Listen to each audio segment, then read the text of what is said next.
Politics करने के हजारों मंच है, प्लीज। नमस्कार, मैं हूं आपके साथ अभिषेक कुंडीर।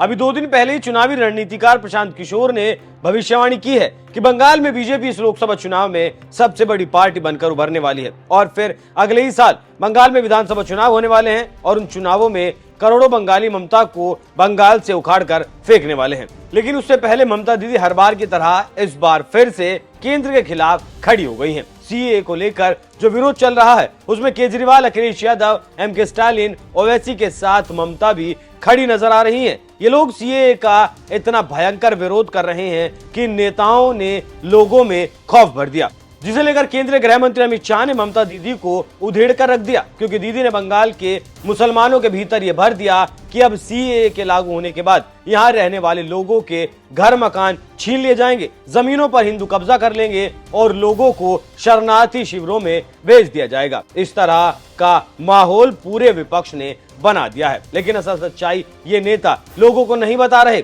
ममता के झूठ पर गृह मंत्री अमित शाह ने ममता दीदी को चैलेंज करते हुए जवाब दिया है। पहले एक बार शाह के बयान को सुनिए, फिर आगे की कहानी बताऊंगा। ममता बनर्जी पे आती हूँ। चीफ मिनिस्टर ने कहा है कि बीजेपी जो है ये हिंदू मुसलमान का खेल कर रहे हैं और उन्होंने ऑडियंस को कहा कि आपकी प्रॉपर्टियां छिन जाएंगी, आपके बच्चों का एजुकेशन खत्म हो जाएगा, आपको डिटेंशन कैंप में भेज दिया जाएगा और डिटेंशन कैंप ऑलरेडी हैं। तो ये सीएए के जरिए 15 से लेके 20 लाख लोगों की सिटीजनशिप छीन ली जाएगी।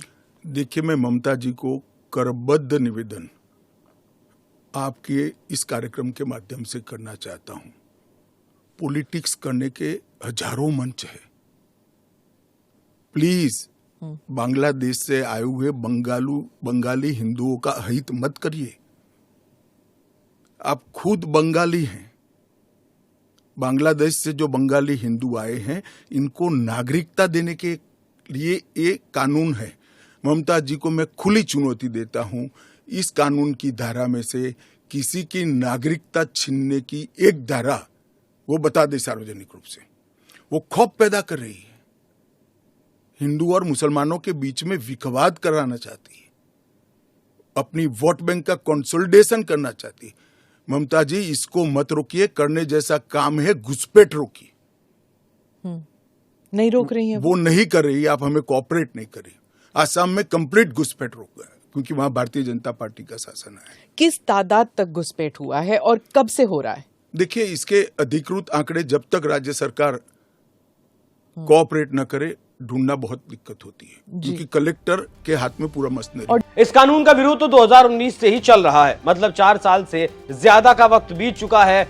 बस फर्क ये है कि पहले ये लोग मुस्लिमों को भड़काते थे और अब ये लोग हिंदुओं को भी भड़का रहे हैं। अब इन नेताओं ने नई रणनीति अपनाई है और कहना शुरू कर दिया है कि पाकिस्तान से आए हिंदू क्या पता कौन लोग होंगे। ये वो लोग यहाँ आकर लूटमार करेंगे, झपटमारी करेंगे, डकैती डालेंगे, हत्याएं करेंगे। तो मैं इन नेताओं से कहना चाहता हूं कि सरकार ने कुछ भी अलग नहीं किया है। पहले भी बाहरी हिंदुओं को नागरिकता दी जाती रही है, अब बस इसे आसान बनाया गया है। यूपीए सरकार में भी 13,000 पाकिस्तानी हिंदुओं को नागरिकता दी गई है, तब इन लोगों के मुंह में दही जम जाती है। और मैं तो कहूंगा कि जो रोहिंग्या और बांग्लादेशी भारत में आकर लूटपाट हत्याएं करते हैं, उन पर इन लोगों के मुंह में दही क्यों जम जाती है? इन नेताओं का दोगलापन देखने के लिए पहले एक बार आप केजरीवाल साहब को सुनिए। पाकिस्तान, अफगानिस्तान और बांग्लादेश में रहने वाले अल्पसंख्यक, वहां जो माइनॉरिटीज हैं,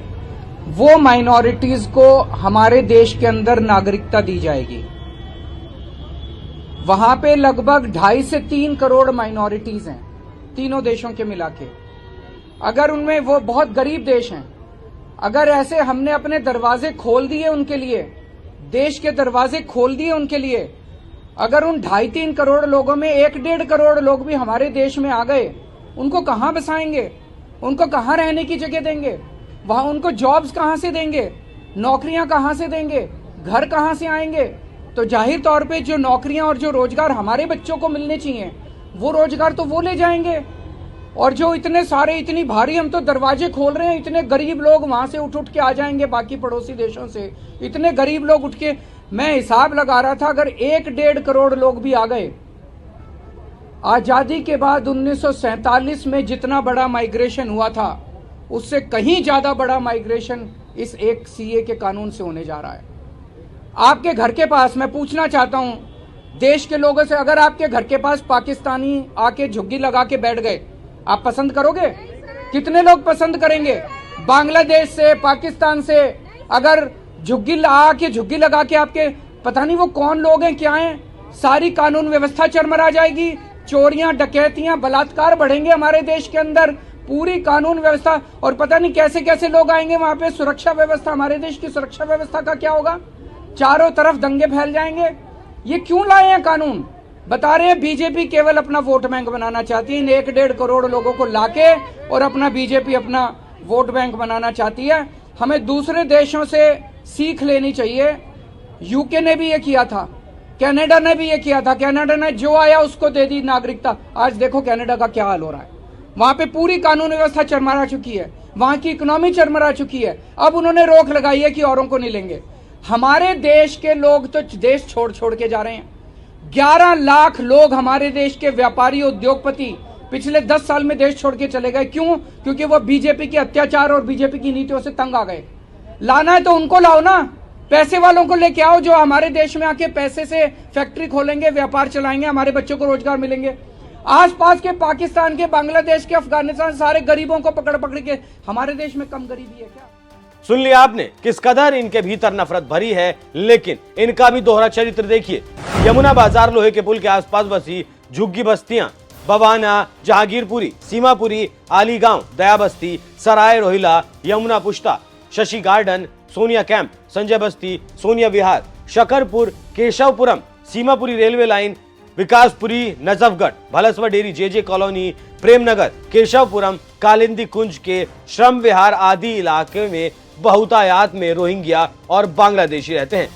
ये दिल्ली के वो इलाके हैं जहां रोहिंग्याओं की भरमार है, लेकिन केजरीवाल की आंखें बंद हो जाती हैं। बल्कि इन लोगों को फ्रिज, कूलर, पंखे, हीटर, कंबल तक बांटे जाते हैं और पैसे भी दिए जाते हैं। लेकिन हिंदुओं को देखकर इनका कलेजा बाहर आने लगता है। लेकिन विपक्ष के जो नेता लोगों को बरगलाने की कोशिश कर रहे हैं, उनके निशाने पर लोकसभा चुनाव है। ये लोग मुसलमानों का वोट लेना चाहते हैं, इससे ज्यादा कुछ भी नहीं। सभी पार्टियां मुस्लिमों के वोटों के लिए जोर आजमाइश कर रही हैं, क्योंकि जो विरोध करने वाले नेता हैं उनके नाम है ओवैसी। ये साहब तो खुलकर हिंदू और सनातन का विरोध करते हैं। ममता बनर्जी ये जमकर बंगाल में बांग्लादेशियों को बसा रही हैं। कुछ रिपोर्ट्स दावा करती हैं कि मुगलिस्तान की तैयारी में है ममता बनर्जी। और रही बात केजरीवाल की, तो ये वही केजरीवाल हैं जो वक्फ बोर्ड को सैकड़ों करोड़ रुपए दे चुके हैं और दिल्ली के रोहिंग्याओं के सबसे बड़े रहनुमा बने हुए हैं। अखिलेश के बारे में बताने की जरूरत नहीं, ये परिवार तो मुल्ला मुलायम का परिवार कहा जाता है। और आखिर में आपको बता दूं कि केंद्रीय गृह मंत्री अमित शाह कह चुके हैं कि ये कानून किसी भी कीमत पर वापस नहीं होने वाला। तो ये लोग कितना भी हाथ पैर मार लें, कितना भी चिल्ला लें, कुछ नहीं कर पाएंगे। सीएए लागू हो चुका है, लागू ही रहेगा। वैसे शाह ने जिस तरह से विरोधियों को जवाब दिया है, उस पर आपकी क्या राय है? अपनी राय हमें कमेंट कर जरूर बताएं। नमस्कार।